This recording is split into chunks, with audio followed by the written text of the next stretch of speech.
Right. Like the water, damn it. Good afternoon, everybody. So, for my sins, I am in academia. I used to be in industry, and I actually find that I have more time to reflect on some of the things that we used to do. And what I'm taking you through today is a small piece of what I did in my PhD, which I submitted yesterday for examination. So we'll see how that goes and whether they think there's anything of value. So the examiners and God must work together. So just a bit of background on me. I came up through Microsoft, did marketing, and then went into Glue. I liked the digital advertising space and all of that stuff. And then I thought, there's a missing piece. The people we get in are not quite ready for what we do. So let me go back to academia because I think maybe there's something there. And it's been an interesting journey. I don't think I'm winning. I'm kind of swimming against the tide. But part of this work was funded by the NRF, so I have to give them their kudos. And that's just me. So my study was looking at people moving in different contexts and how they represent their identity as they change. And what I looked at was online versus offline. So while I was working in digital, I thought it's very interesting that people behave differently online versus when you see them in person. And yes, it's taken 4 years to kind of work through that curiosity. But what I present today is not the whole thing because, as you'll see, it's long and complicated, but I'll take you through some of the stuff. So if we think back 10 years ago, there was literally maybe only 3 main social media sites, give or take, that were mainstream: Facebook, LinkedIn, Twitter. And Twitter was struggling for numbers and attention. Nobody understood what it did. Facebook was eating this industry. And even at the time where data was expensive, it was a big thing where corporates were wondering, should we allow people to even be able to access social media at work? These were the conversations that were happening. It was a very interesting time. And people blocking social media and all of that other stuff, not forgetting that at some point the tech would catch up and now we just use our phones and we sit at our desks. And at that point, the connectivity rates were about 20, 25, 30%. There was not much going on 10 years ago, so a lot has changed.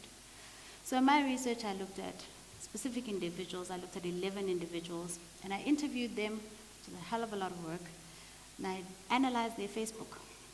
I went back as far as Facebook. And then I interviewed people that were in their circles to try and figure out how is it people are representing themselves online versus in person. And that's why it's detailed and complicated.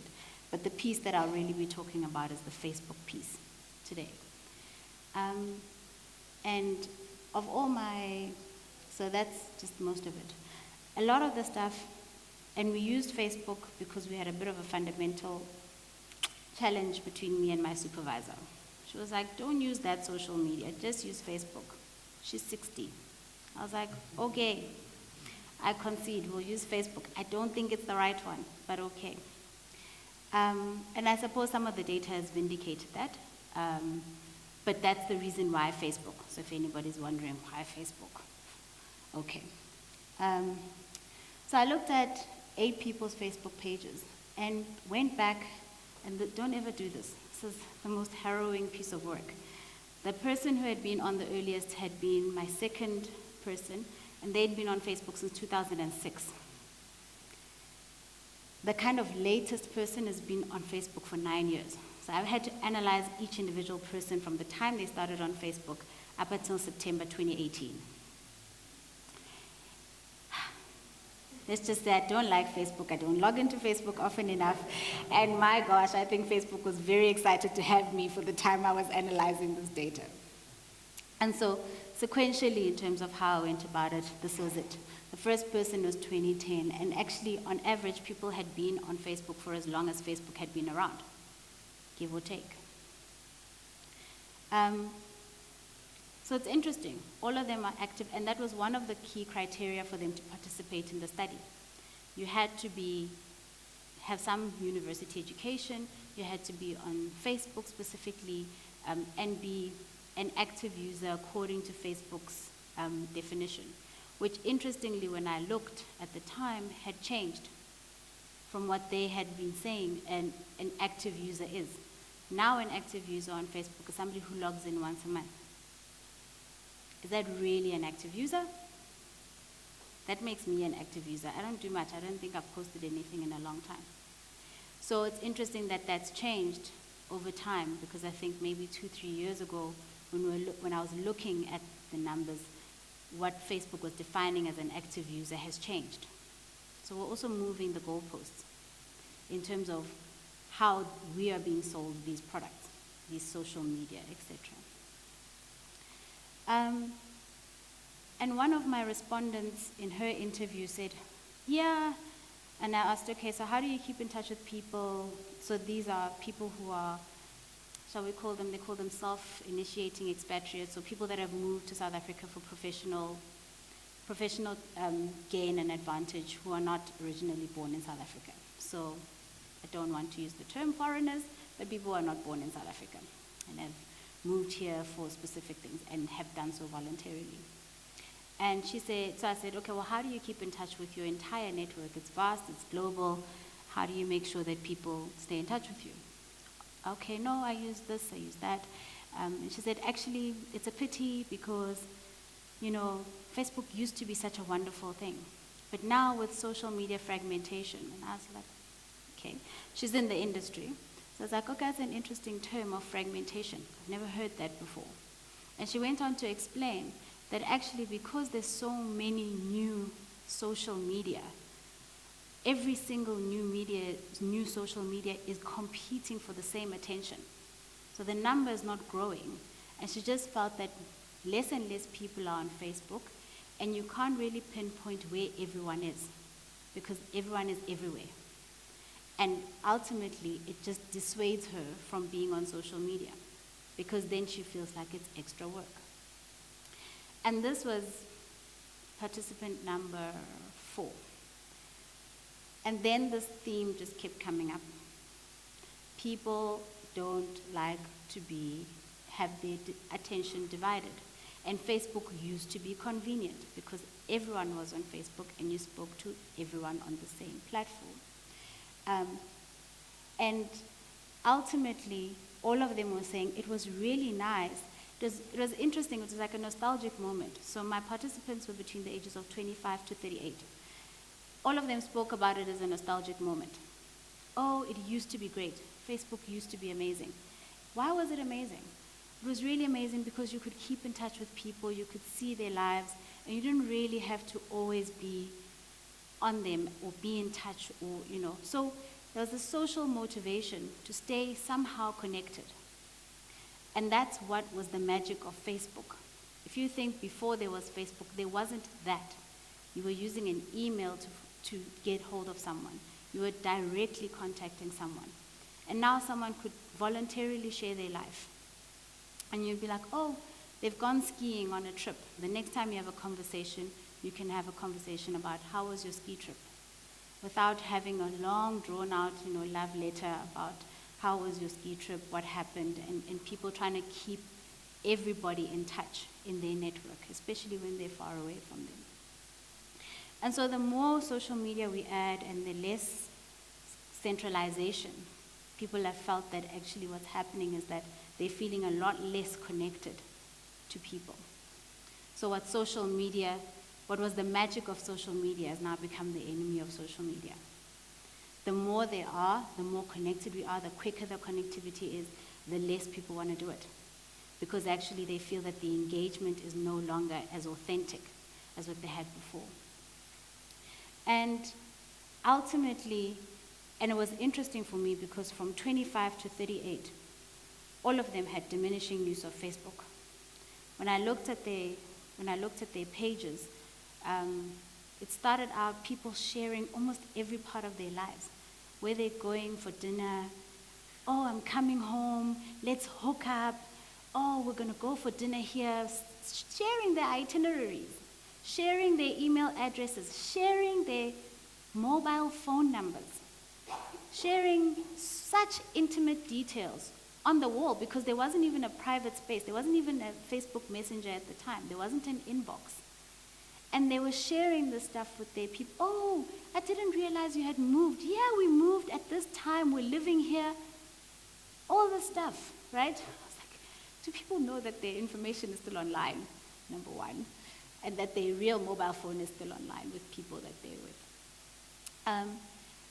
But as the timeline came closer to 2018 September, there are some people who for a whole year had nothing, except the thank you for the birthday wishes. That's it. Most people was thank you for the birthday wishes. Oh, so and so tagged you. That was it. Across the board, in such a great, it's a generational divide between a 25-year-old and a 38-year-old. All of them had this trend where they just had reduced content. And so somehow Facebook's lost its relevance. One of the respondents was, I've grown out of Facebook as a platform. Some people don't update Facebook anymore, so there's no incentive for me to update Facebook. The fragmentation, which I spoke about, that there are just too many social media to keep in touch and keep up with what's happening, what's new, what's happening. The one lady said, I know Snapchat is a big thing in America, and she's American. It's like, I don't get it. She's 28, it's not really that old. And interestingly for me enough, is the growth of WhatsApp as being recognized as a social media. People were calling it a social media. It's like, oh yeah, we keep in touch, we use social media. Oh, what social media do you use? WhatsApp. And the multiplicity of uses that WhatsApp gives them, as well as the privacy. So the big thing was the tie strength. So how strong is your relationship in terms of keeping in touch? That was a big thing. And then the frequency of the updates was a big thing in terms of it's just too much work to keep up. And so the issues for social media users out of my research is trust. Trusting the platform, trusting that your data is where it should be, and related to that, privacy. One person said, I like being on WhatsApp because then nobody can follow me and follow my habits. And a lot of the discussion today has been about AI. How do we follow? How do we make sure? How do we remarket? And we're talking about it, right? We're thinking about it from our perspective. And the more we chase the consumer, the harder they run. They're running away. And the tie strength. I actually use social media to build and keep my connections going, my personal and intimate connections, and ultimately connecting with people differently. So these are some of the issues that has them thinking about how to consume Facebook, how to consume primarily Facebook, but mostly social media differently. And if you look, WhatsApp does a lot of these things because it locks a lot of people out. So now what? Because it's all doom and gloom that I've spoken about. Oh, they're diminishing, people are running away. But it's not really doom and gloom because people are using social media. One of the main things is that every single person was using social media. They were just using the private parts of social media. They were using the messenger, they were locking their accounts, they were limiting the number of people who they interact with. So it's really about why are people using social media? And I think as marketers and digital communication specialists, whether we're in design, wherever we are on the spectrum, we've really got to think about the motivations of why people use the social media. And understand their desires and their motivations. What do they want to get out of this engagement? Why is it convenient? One person said, who was a network member, said, I've never spoken to main participant before in a normal phone call. We only use WhatsApp. We use WhatsApp call, we use WhatsApp video. It's a different use of the technology. It's still a phone call. But that motivation is to keep in touch, and it's convenient because everything is centralized. You're able to then have a conversation. So people do want to share their lives, believe it or not. It's not just about the Insta life. People do want to share their life. They want to, beyond showing off and the hashtag blessed and grateful, etc. trends that are going on. They want to share their lives, and they want a private space to do so. I want this quiet corner to be able to share the most intimate parts of themselves with a small number of people so that they also don't have to repeat the stories. And do so frequently, but without the scrutiny of people going, oh, okay, so you bought a baby seat, which means you're probably having a baby. Now there's a special and there's a Baba Indaba coming up, etc., etc. So they want to be able to be in charge in terms of their online consumption. And I guess the question for me is, how do we reach these people online that desire for us to reach them less and less? They don't want us to be able to reach them. And I think a lot of it ties into what has been said a lot.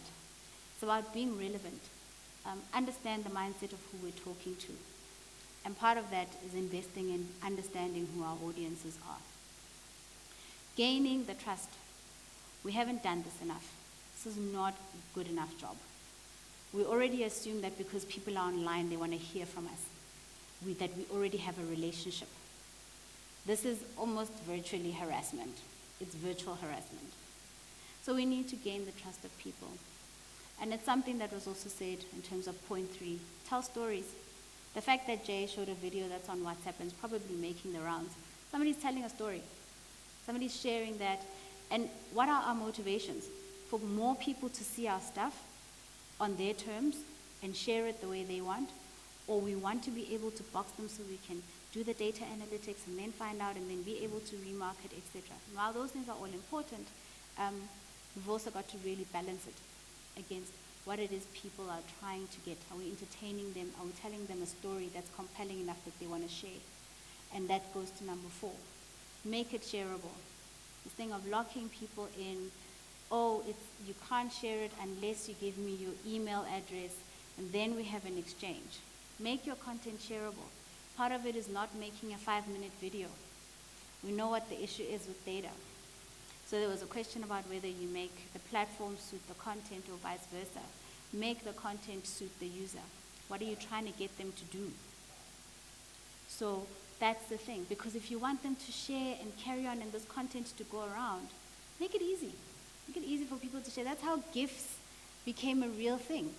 People then were able to create their own. You're able to create your own and do all of that. Nobody's claiming ownership of having made the first GIF. It's just shareable content. And so, really, there's no solution, there's no big bang. My study's title was a comparison of social representations of identity online versus offline. So it really was just an exploratory discussion. There was no conclusion, there was no solution, just a model which is neither here nor there.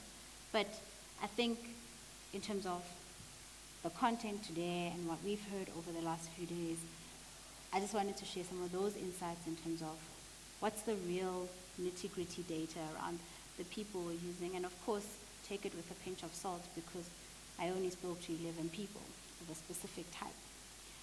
But I think hopefully I plant the seed that perhaps when you go back, you maybe question who you're talking to and whether that platform is suitable, or is it really about the content that you're trying to share? What is it you're trying to do? What is that motivation in terms of being able to connect to people on social media who on their own are just trying to connect to their own people? And that's me.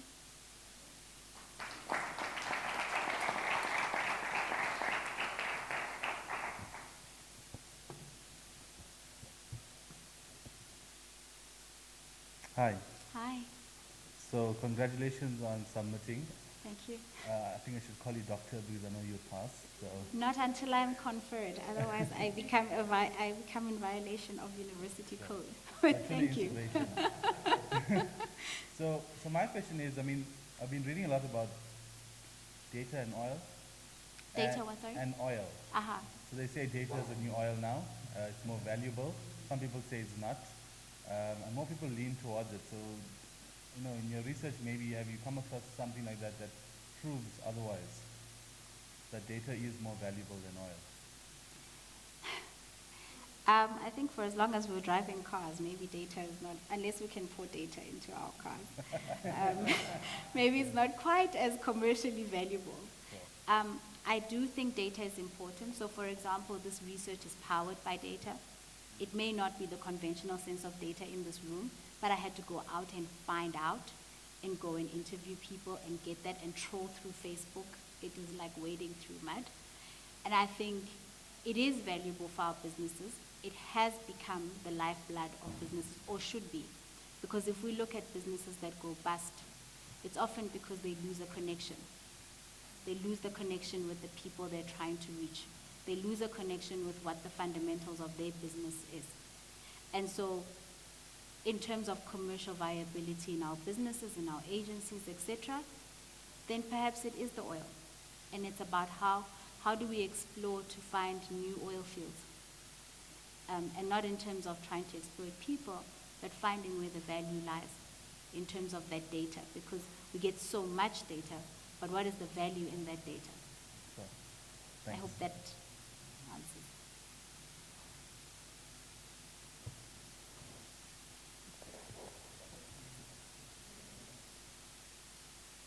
Yes, congratulations again. I just want to find out, you've just touched on the digital side. Just out of interest's sake, what were the comparisons in terms of the real life? Do you know what I mean? I do. Did you mention it? I don't know. Was I paying attention? No, I didn't mention it because, let's put it this way, the document is 470 pages. So I didn't want to overwhelm. But some of the interesting things are, and this has an implication for how we do our work, is that people are using fragmented social media for different things.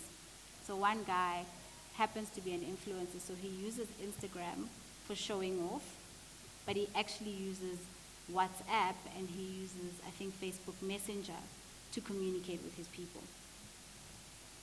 And that is different from how he presents at work and who he allows and shares his social media with. And he actually locks his account is private. So a lot of people said, okay, I'd love to close Facebook. One of them said, I'd like to close Facebook, but I actually use it for work. So the way in which I conduct myself on Facebook is different. And then my Instagram is private, but it's for my people and it's my fun page. And that's where some of the comparisons came in, is what is the person presenting as themselves and what actually are they doing online that's trying to manage these personas. And it's a hell of a lot of work. It's a lot of work. Some people are like, okay, well, we do use Instagram, but we only message each other. The Instagram posts we like and share. So it's in the private inbox. We don't actually interact openly or publicly. And some people thought they were consistently the same from what they reported and what was online. But when you spoke to their third parties, people in their network, they said, oh, I know she's really stressed about this one thing that online just presents as she's happy, she's fine, she's settled. So there's some interesting things in terms of, and those things that they manage are linked to some sort of work that they're trying to do in terms of assuring their networks and people in their lives about certain things. Specifically, this group was people who had moved far away. So assuring people there's no crime in South Africa. And then it turns out in the interview, she got robbed of her cell phone. So online, there's none of this stuff. It's not reported because you're trying to manage a certain perception, but actually on the ground. And also a lot of them, there's a one theme that came out from the network people who said they're really incredibly lonely. And nobody presented that. Or not lonely, but aloneness, that they're very alone and far away from everything that's their support network. And not very little of it came out in the interviews, nor even on their Facebook pages, that they were feeling isolated and far away and not supported by their close family members and loved ones.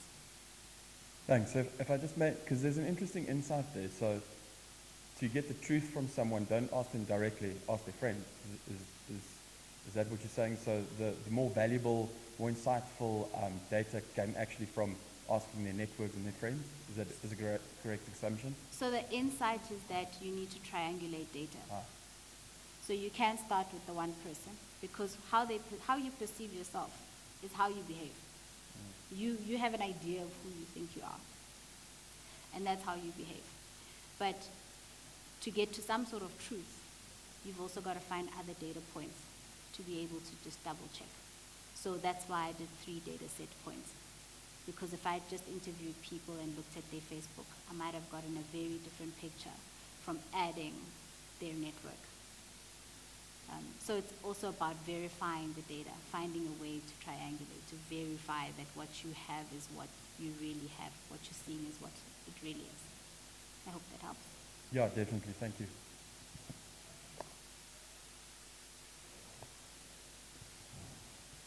Okay. If there are no further questions, that's me.